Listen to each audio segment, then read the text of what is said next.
초조하게 생각하지 마세요. 가격이 올라가는 건요, 사이클이 도래하면 올라갑니다. 지방이 가장 몸집이 가볍기 때문에 가장 먼저 올라간다고 생각을 하고 있습니다. 대구가 이렇게 뜨거운 감자를 부상하게 됩니다. 서울에서 한 채 갖고 있으신 분들은요, 울산을 선택하겠습니까? 이제 전세가가 높아지고 하기 때문에 울산 선택하고 싶겠지만, 다주택자의 경우는요, 울산을 선택을 할 수가 없겠죠. 대구를 매수하는 게 좋습니다. 자, 울산에 예를 들어서 울산 동구에 섬마을 있잖아요. 서부 패밀리라고 공시가 1억 이하라서 여기에 지금 거래량이 제법 생기죠. 조선업도 호황 온다 라고 하면서 들어가시는데, 저는 여러분 제발 이런 거 안 했으면 좋겠어요. 왜?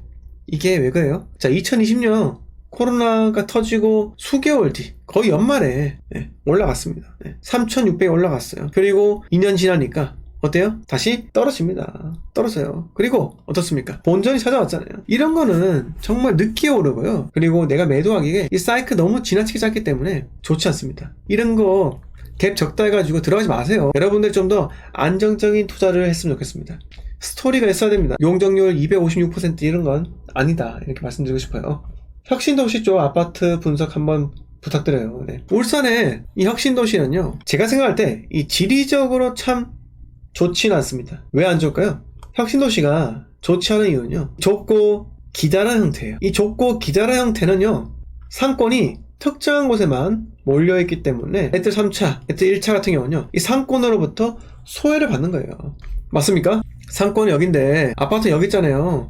혁신도시가 기다랗잖아요. 그러면 주거 밀집 지역으로의 위용은 갖추기가 쉽지 않다라는 거예요.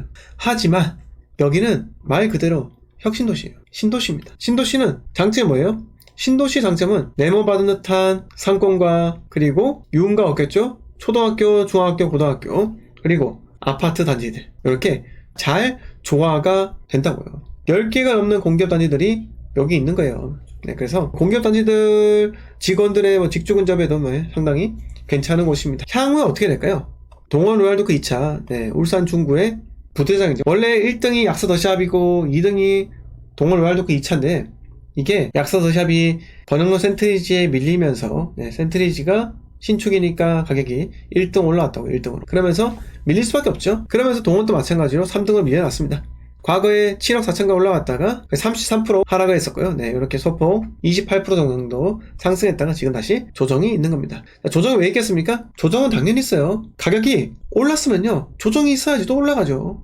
이건 당연한 겁니다. 이 일대는 앞으로 더 어떻게 발전할까요? 더 발전할 게 없어요. 울산에 신세계 백화점에 들어온다고 이야기하는데 관광 무소식이에요. 그래서 거의 기대를 안 하는 게 좋다고 봅니다. 그래서 울산에 있는 이런 아파트는요, 전세가가 이제 강세로 뛸 거고, 승단님께서 3주 전에 울산 강의 들으셨을 때 제가 요거 말씀드렸죠? 송정의 전세 물량이 거의 없다 라고 이야기했잖아요. 지금 그때는 전세 매물이 조금이나 남아 있었는데, 지금은요, 송정 반도 유보라 전세가 하나밖에 없습니다. 자, 그리고 송정 한라 비발디 전세가 하나예요. 거래되는 아파트 단지만 4,500세대인데요 4,500세대에 전세가 딸랑 2개예요 전세 매물이 딸랑 2개라고요 이게 무슨 일이에요? 신도시의 목적은 뭡니까? 그 지역의 매매시장, 전세시장 안정화시키는 거예요. 그런데 이 신도시의 전세 매물이 하나, 2개밖에 없다는 것은요, 상당히 심각한 문제예요.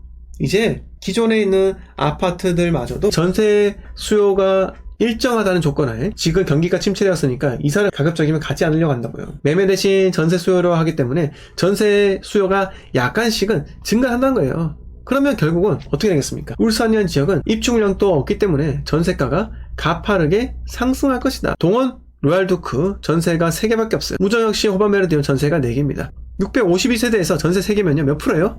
몇 프로입니까? 1%가 6.5개죠. 0.5%예요. 이제 신도시의 전세 매물 급감은요, 결국은 도심의 준신축과 구축의 전세 매물 감소로 이어지게 되는 겁니다. 여기 바로 앞에는 대연동 디아체가 있습니다. 대연동 디아체 2011년 7월 달에 이렇게 입주를 했고요. 자, 여기가 뷰가 거의 없죠. 다 가려가지고 뷰가 없어요. 대연도샵이 왕년에 9억 4천인가요?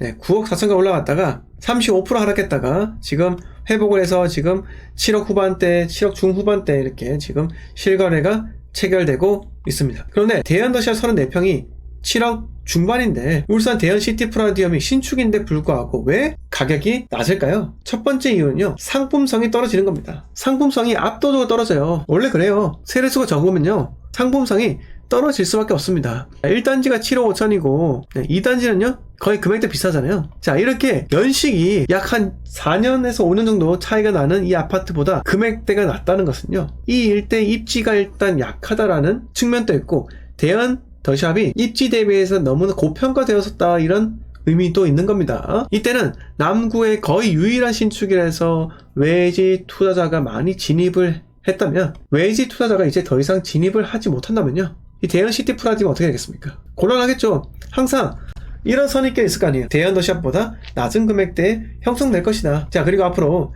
여기 힐스테이트 선한공원 여기 있는 아파트들 분양가가 8억 9억이에요 여기 분양가 고분양가라고요. 이거와 여기 있는 것들 같이 연동돼서 이게 9억대니까 같이 올라갈 것 같으세요? 시간이 한참 걸립니다. 번영센트로랑 하늘채 가지고 있는데 실거주로 수아밀스 아닌 대공원 대명루체 생각하고 있다. 두 채를 갖고 있는데 수아밀스 아니면 대공원 대명루체으로 매도를 하고 들어가시려고 하는 건가요? 너무 울산에 몰빵하지 마세요. 저는 개인적으로 왜 이렇게 울산을 몰빵하지, 이런 생각을 합니다. 좀 더 시야를 대구까지, 부산까지, 대전까지 넓게 보시면서 투자는 싼 걸 사야 돼요. 투자는 인구수 많은 곳을 사야 됩니다. 이렇게 말씀드릴게요.